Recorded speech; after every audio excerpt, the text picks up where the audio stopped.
All right, and we've reached that point where we start to look ahead.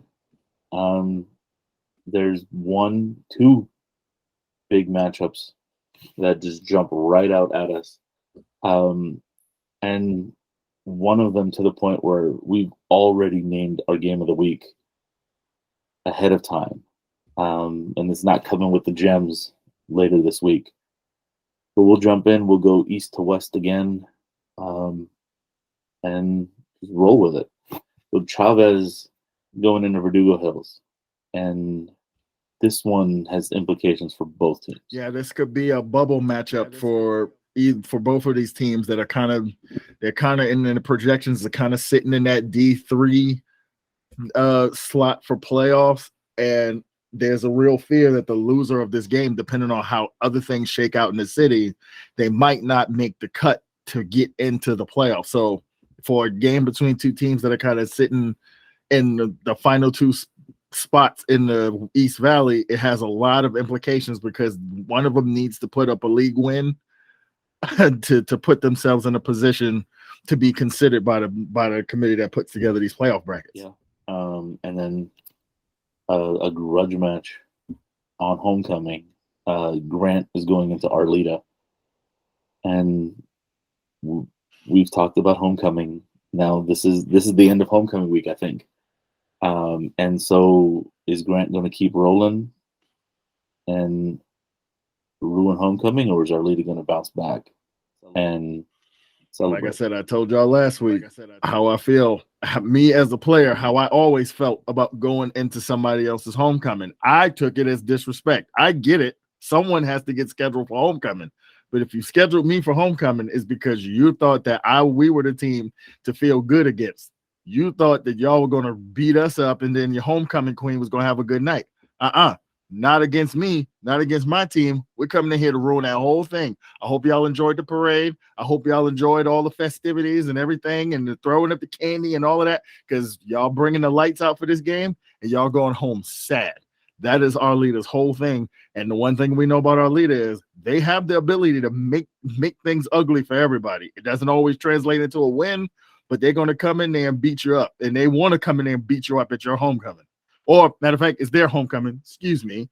Grant is the one coming in there to do that to them. So I hope our leader's ready to punch them in the face because they're coming in there to ruin your homecoming. And Kasrick Anderson wants to score a touchdown and do a little dance while he's staring at your stands because he wants to ruin everything for you. So the bottom line is you better be ready to play because Grant's going to come in there, because when you get this late in the season, when you've had a tough year, you look for the good moments, and that's what Grant's going to be looking for. Go in there, ruin their homecoming, and get our thing back on track. We've got one interleague matchup with East Valley versus Valley Mission. Reseda is going to travel into Pauley, and Pauley's feeling good coming off that win. It's an opportunity good on Pauley coming off of this win with Arleta, putting another game on their schedule to kind of bump that playoff resume for them as well. It's been an up and down year, but they're 4-4 overall. They're actually, I think they're 3-2 in the East Valley. So they've had themselves for a school that has struggled with their numbers. They've come out here every week and they've put up a fight. This is another chance for them to kind of put a notch in that belt and really cement themselves as not having to worry about so much as making the playoffs, but maybe sneaking in a home playoff game, depending on how things fall the rest of the way. Yeah, and the spotlight in the East Valley is North Hollywood traveling to Monroe with essentially league title on the line. They've got one more game after, but the winner of this will be sitting pretty at the top of the league. And this is a huge week for the Monroe program. Obviously for North Hollywood as well. They've done well all year, but my brain is thinking about Monroe because similar to talking about Canoga Park, it is awesome when you get to see a program reach heights that they've never seen before. At this point already, because of how things have broken in the league, this is the most historic regular season program they've ever had. They've never finished higher than fourth in any, whether it was the East Valley or when they were in the Valley Mission previous to this. This is not a team that traditionally you look at as a team that's going to contend at the top of a league. The best finish they've ever had was 4th in this or the Valley mission going prior to being a member of the East Valley. So they've already done something they haven't done before, which is finishing this high in terms of be playing in league. If these seniors can find a way to go beat North Hollywood and put and add an East Valley title to a school you traditionally don't tie championship aspirations to, that would be huge for this program, and it would be a real legacy defining moment for Coach Senegal and these seniors before they depart. So they're going to go into that game with a lot of emotion, and they're going to give their best effort to try to win this thing, because I don't think anybody would have thought coming into the year that they were going to be the team to maybe wrestle away to East Valley. But now that opportunity is there, they're going to give everything they got to try to get it done. Yeah, and trying to get it done. Van Nuys is going to host Canoga. So Canoga's coming out of homecoming, going into Van Nuys. One of the games they need to win to cement it. Like we've said, we expect them to win. This is a Van Nuys team that showed that they are looking to battle. Yeah, I mean, trap game written all over it. You're feeling good about what you've done. They're kids. Kids are always going to have a hard time focusing.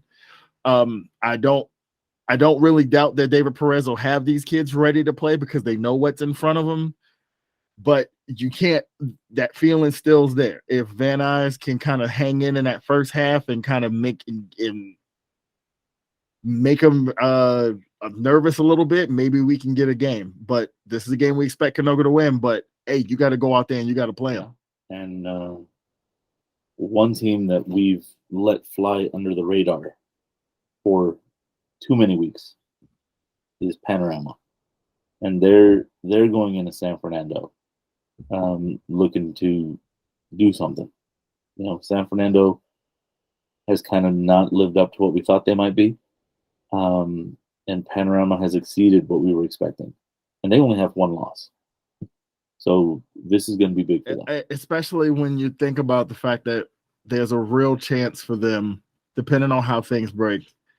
They won't be able to win the league, but they could finish as high as second, which would still be a nice notch in their belt as they head into playoffs. But like we talked about, when you get into this point in the season where you're playing league foes and you're playing kids that you're playing kids that you grew up with, you played youth football with, you want to win this game if you're San Fernando. A game like this, when they have had a up and down season. Yes, they've beaten the bottom of the table, if you will, in that league, but they haven't really stood up tall against the better teams. And Panorama, the Pythons look like they are a team well deserving of being in that top 3 in the league. And San Fernando's looking at that and saying, maybe we can jump you. We beat you in this game. Maybe we jump you. Maybe you're below us.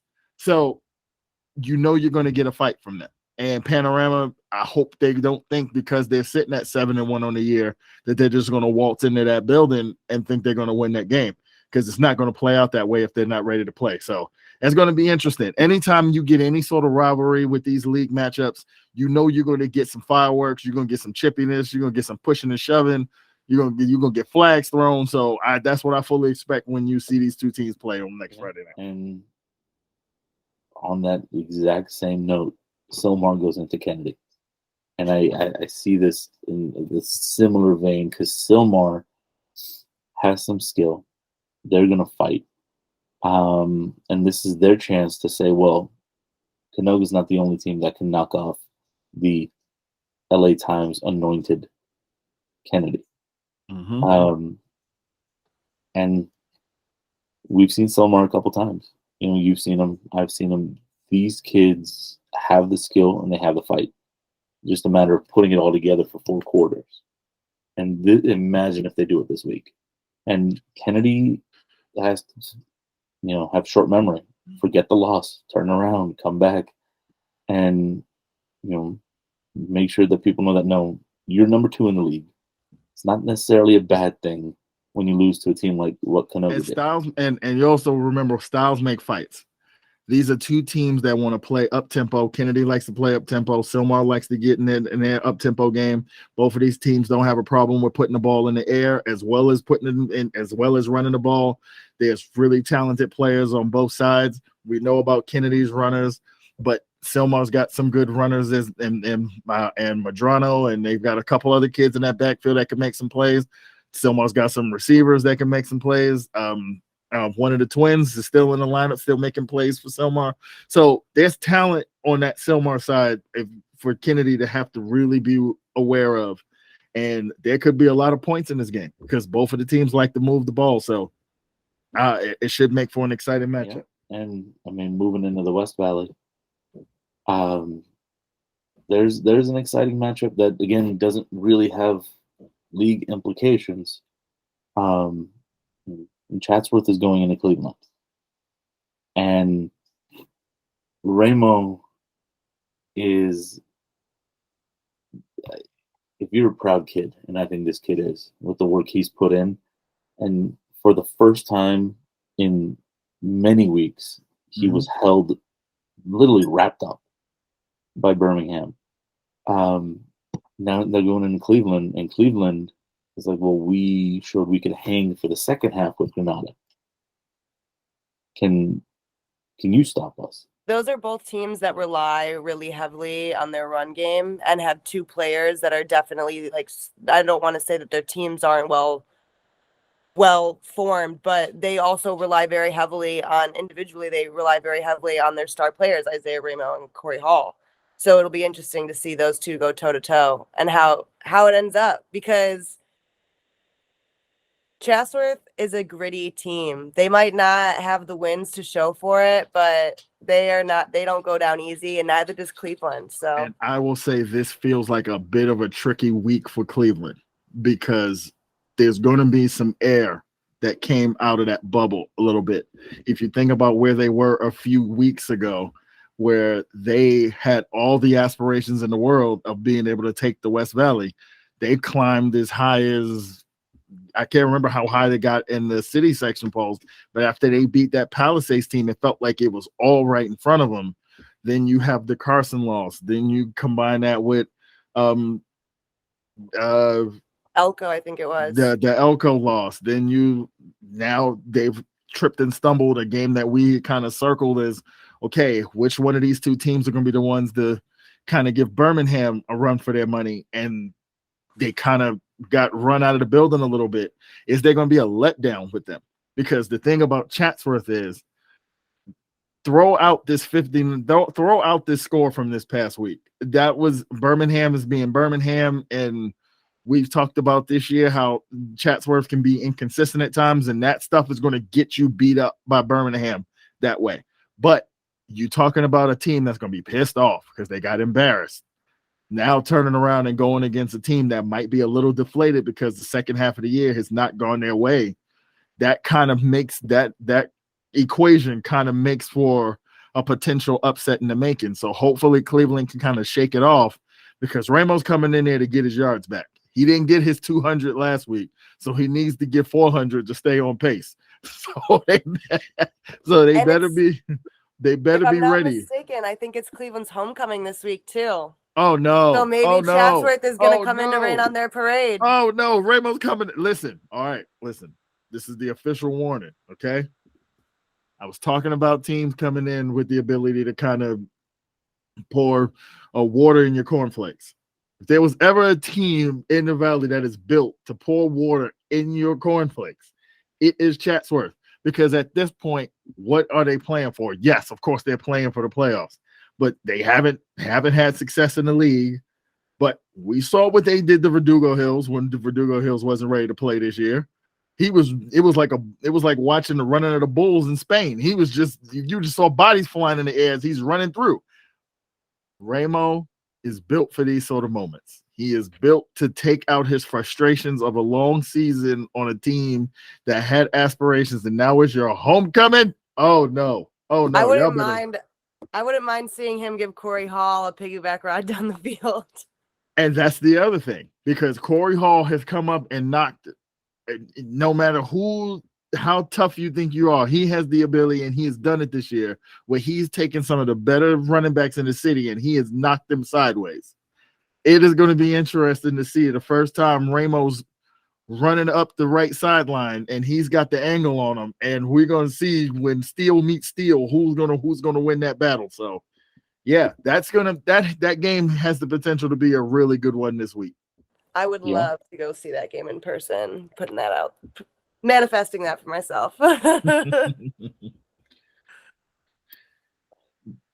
Definitely. And I mean, another one that you kind of look at and you're like, well, it's been a tough road, but you got to play the games. Taft is going into Granada. And I believe this is Granada's homecoming as well. And that's what pushed out one of the games we'll talk about in a bit.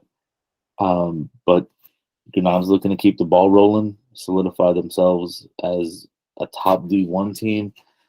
And they might sneak into open, but all this is going to do is solidify them as a top D1 team. Yeah, for sure. That's where I kind of have them slotted. I think that's where they're going to be. I think they're going to be the number one team in D1. I think because of how things have kind of shaken up at the top of the city section, because Birmingham had that slow start, it feels like they might end up being sort of like that last team in that open bracket, because the top of that open is really tough this year. So if Birmingham is sort of the gatekeeper and they have that win over Granada already in their back pocket, I think that's probably the separator between those two, between one being in the open and then the other one just kind of being that top seed in the D1. But Granada they still have a lot to play for, so they can't afford to come out flat. And like I said, everybody wants to ruin homecoming. So Taft is going to be no different.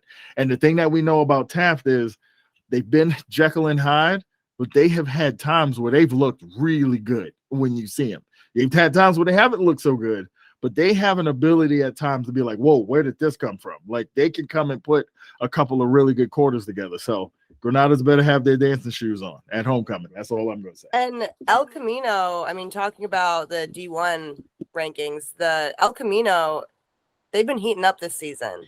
And I feel like every game they play almost gets cleaner and more exciting to watch. So if they can shake things up against Birmingham, they might make Granada a little bit nervous too going into that last week. And that right there, that is our game of the week. We dubbed it. We looked at it. There is no getting around it. As much as we might have wanted to say, well, there's another league title on the line in the East Valley. This is the game of the week. But here's the thing. I've been telling you, if you within the sound of my voice, if you've watched us, one, thank you for supporting us. Two, I already told y'all my genius has been in full effect. Told y'all I'm putting my 25 cents into the mind reader machine. Exactly. Because listen, give me my fortune. I've been telling people since the beginning of the year, let's throw out that league, throw out that non-league, throw it away. They're young in some spots. They had to figure some things out. They got a junior quarterback who, he knows what he's doing. But like any kid that's kind of navigating those waters on the varsity level, you're going to have some ups and you're going to have some downs. But Javen Hall is as steady as it comes in that position in the Valley, in the quarterback position. And then you look at some of the young talent they got on the defensive side. When you look at the fact that they are angry because they haven't been able to play at home because of their turf situation. They know the talk this week is Birmingham walks into this West Valley title. But they also know y'all haven't played us. We done won 5 in a row, okay? That 0-3 start doesn't exist, okay? We're the best team in the Valley right now because as far as we're concerned, we threw away the first 3 weeks, and we're 5-0 as far as we're concerned. Somebody's got to come beat us. Birmingham's coming to them, technically, even though it's sort of neutral site. But that place is going to be rocking because I believe it's there. I think it's there. Technically, I think this is their homecoming as well. I believe it is. I think this is their de facto homecoming because they're playing neutral site, but it's their homecoming. So, of course, Birmingham's going to come in there. You coming in to ruin my homecoming when I'm on a 5-game win streak? I don't think so, buddy. Y'all getting a tougher game than you think. Cleveland found out that this team is they come out ready to play. Birmingham is getting ready to say the same, getting ready to see the same thing. Am I going to go out of my way to call the upset? I don't know if I'm ready to go that far, but I will say this. If you look up in the fourth quarter and it's a one-score game and Javen Hall's got his ball in his hands, Jake Shirley's catching the ball, he's taking it to the crib, and we're going to have a tie game at some point in that second half, and everybody's going to look up and say, oh, crap, maybe the top of this league has caught up to Birmingham a bit, because this is my thing. That Granada, the thing to take away from the Granada-Birmingham game is, yes, at the bottom of the conference, at the bottom of the league, they got some things to figure out. But when you start talking about Granada Hills, El Camino, and even Cleveland, as bad as it's kind of been up and down for them, there is some real talent that Birmingham has to deal with. These teams have been loading up to take their shot at the big boys. And Elko is one of those teams. And to me, beyond this is a statement for next year too. How they play this year is their statement to the rest of the West Valley for next season as well. Because that quarterback that's really good right now, he coming back. They got some receivers that are sophomores. They're gonna be better even more next year. They got guys in that secondary. They ain't going nowhere. Y'all gonna have to deal with us. Y'all are dealing with us for the next 2 years. So get used to it. It's about to get real cramped at the top for y'all. And that's what's gonna happen in this game. Birmingham better not write off Elko, because Elko will find your Achilles heel and they will seize every moment and every mistake that you make and hold it up in front of you at the end of the game and be like, what happened? I thought you were the best. Where'd that go?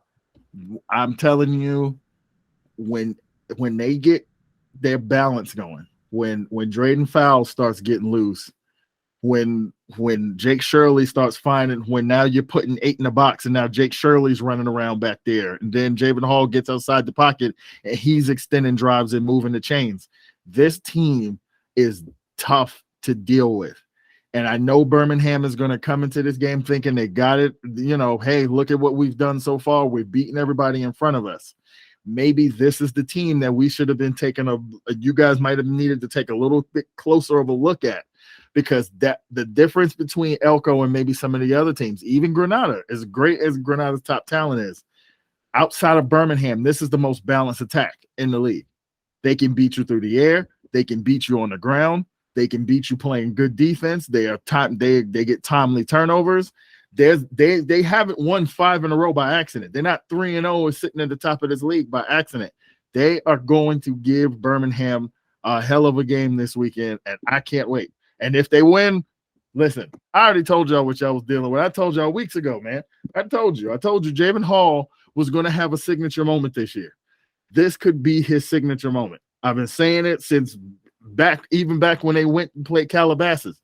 I love the look of this kid, and I think he is going to wreck somebody's season. I said that on this podcast. I said he was going to wreck somebody's season this year. Now, granted, technically, I'm already right, because Cleveland thought they were going to beat Elko, and he went in their building and he beat them.